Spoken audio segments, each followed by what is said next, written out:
Hi guys, just wanted to bring you along with me out here to the garden. I noticed that some of my lettuce was going to seed, so I wanted to bring you along because I know when I first started gardening, people were like, oh, collect the seeds. I was like, collect the seeds. I'm like, I had no clue when to collect the seeds. Where do you find the seeds? I didn't understand, and everybody kind of just took it for granted on a lot of these videos on what you do to collect the seeds.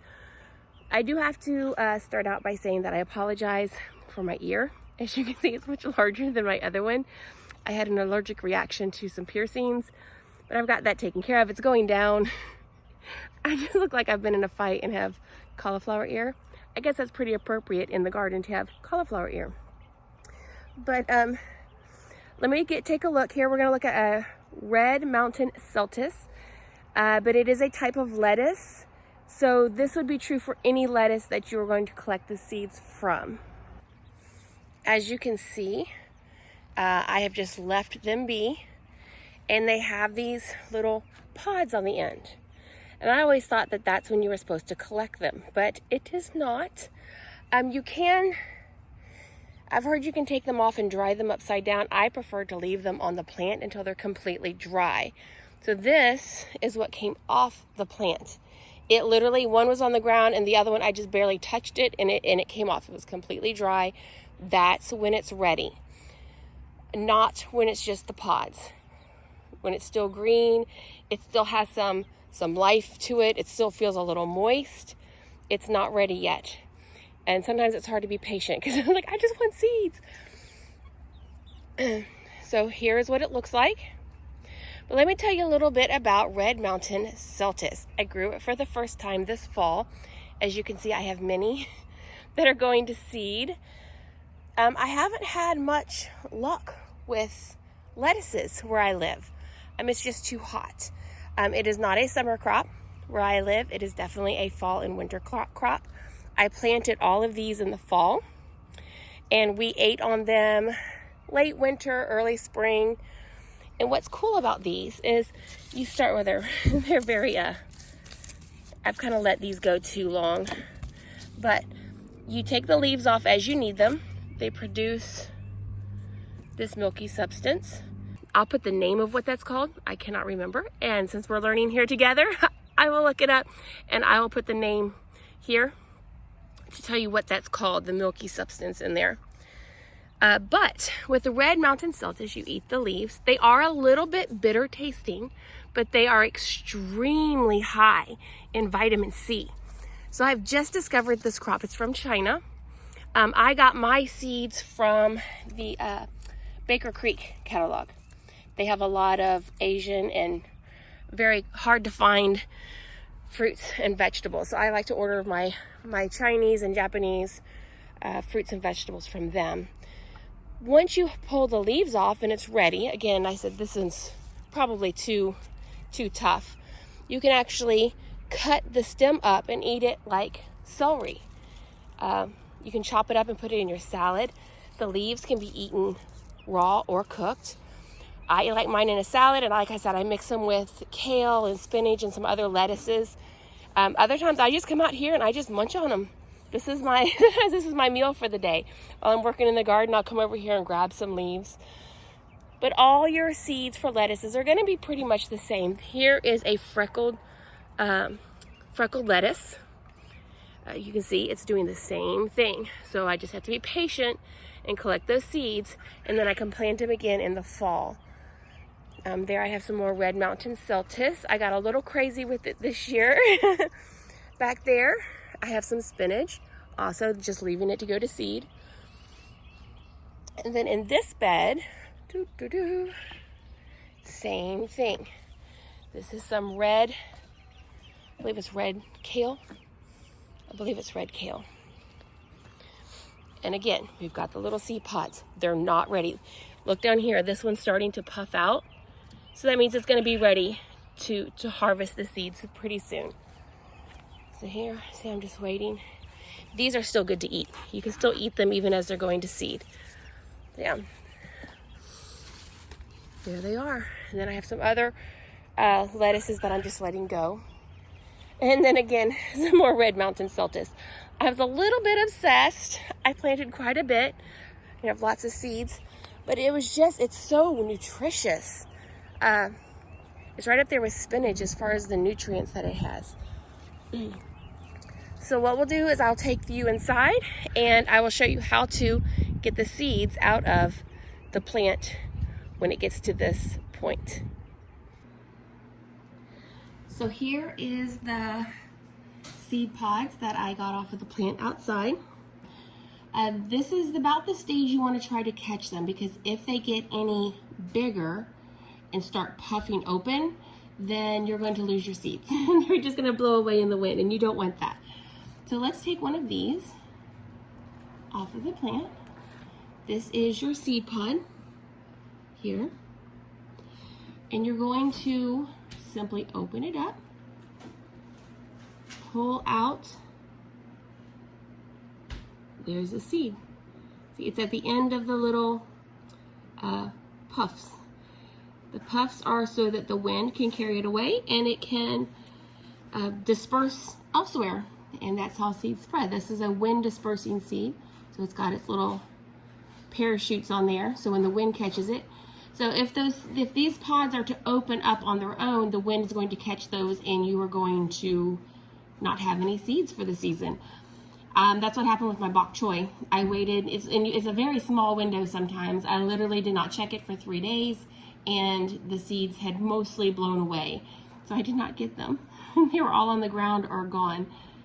So then you just take off their little parachutes, that's what I call them.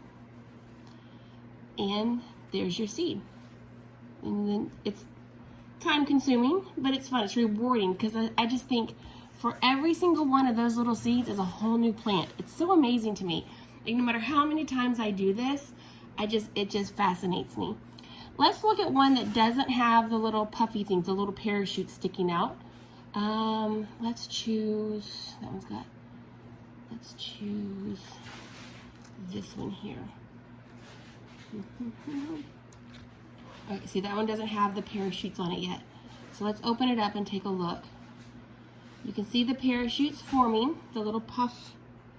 I'm so scientific, I know. It's astounding, my scientific words here. Parachutes and puff. Ta-da, no seeds.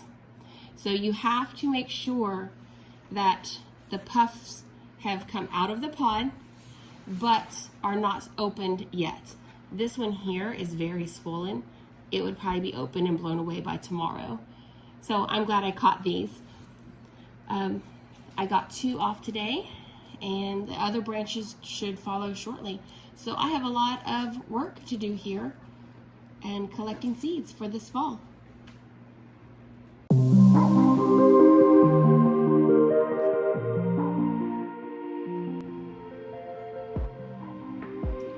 These are also not ripe yet.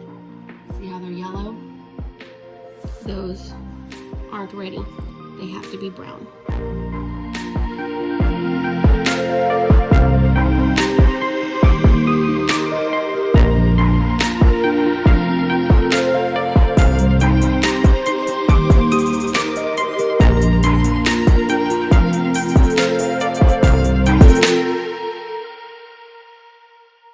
I'm going to leave these and hang them upside down to continue drying, because the more I took off, the more they were looking like this.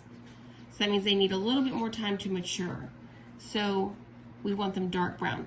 So I collected these and I'm going to hang this upside down to see if I can get them to develop more into the brown. Here I have some red romaine seeds that are about a day after the pods that I picked for the Red Mountain Celtis. And I just wanted to show you, if you wait a day, they just fall out. Like, they're just literally just falling out. You just shake them and they come out. So it is easier to collect the seeds if you wait just a day or two, but you run the risk of going out one day and they're not there because the wind has swept them away. So you kind of just got to find that sweet spot of not too early where it's hard to get them out and some of them are underdeveloped, and not too late that they've all blown away. So I just wanted to show you that when this is the prime time, how easily they come out. And there's so many seeds in there. So this was a better example than the Red Mountain Celtis, but the ones that we collected from the Red Mountain Celtis, those are okay too. It's just going to take longer to collect them. And I would rather take a little bit more time to collect the seeds and get them than for them to not be there. So that way you can see this is the perfect time to collect the pods. Okay, here I have my seeds separated from my floof balls. What I did is I only picked the seeds that looked healthy. Like here, this one's a little light colored.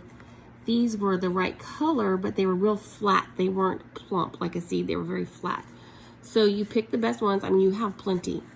I mean, consider that is just from 3 pods. Okay, so think about all of those pods that were on each of those plants out in the garden. Just the pods on this alone, you would have enough to plant for everybody in the neighborhood. Just think of all the seeds you have on all those plants out there. It just amazes me. So if some aren't quite right, or you do it wrong, or some don't germinate, I mean, you've got plenty that you're going to be able to get a really good planting in the fall. So yeah, I'm going to let these dry out a little bit more, and then I'll have seeds. Once I've left them out for a day or two to dry and make sure all the moisture is out of them because I don't want them to mold or rot, I place them in a little tiny craft or jewelry Ziploc bag. I'll put a label on it, and then I write the name, Red Mountain Celtis, and the date. Always put the year that you harvested the seeds, and you're set to go. So hopefully that takes some mystery out of seed saving. Lettuce is one of the easiest, so if you want to try seed saving, start with a lettuce or a flower. A lot of flowers are easy as well. I don't know why I find things like this very intimidating, because when I go on YouTube, it seems like the things that people think are the most simple, that say just do this or just do that, it overwhelms them. I'm like, oh my goodness, I don't know, I'm gonna do it wrong. I'm like, it's saving seeds. So finally one day I'm like, just do it.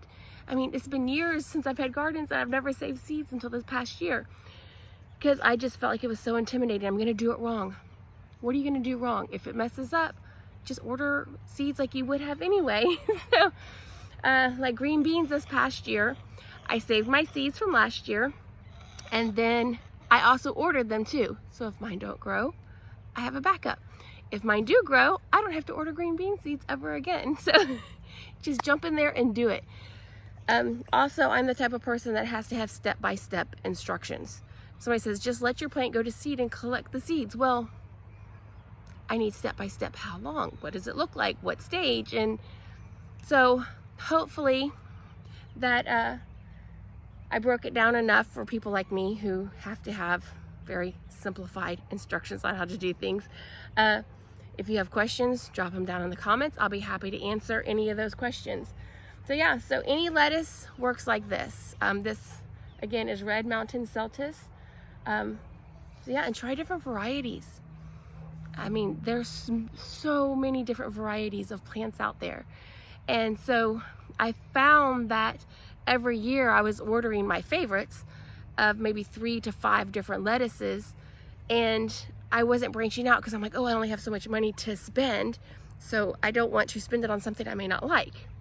But if you take your 3 to 5 lettuces that you know you like, collect the seeds, then the next year you can spend your money on a variety that might be out of your comfort zone to try, but you're like, okay, now I got the money for it. So it helps widen your variety that you try in your garden. It makes it so much more fun. I found that planting gardens is, if you do the same thing year after year after year after year, I mean, it just kind of gets mundane. But when you're trying new things like, you know, purple tomatoes and white eggplant, it gives you something to look forward to each year. Like, ooh, what's it gonna look like? And it just constantly teaching yourself and educating yourself. So I hope this was helpful. Thanks for joining me, and I will see you next time. May the Lord bless you and keep you.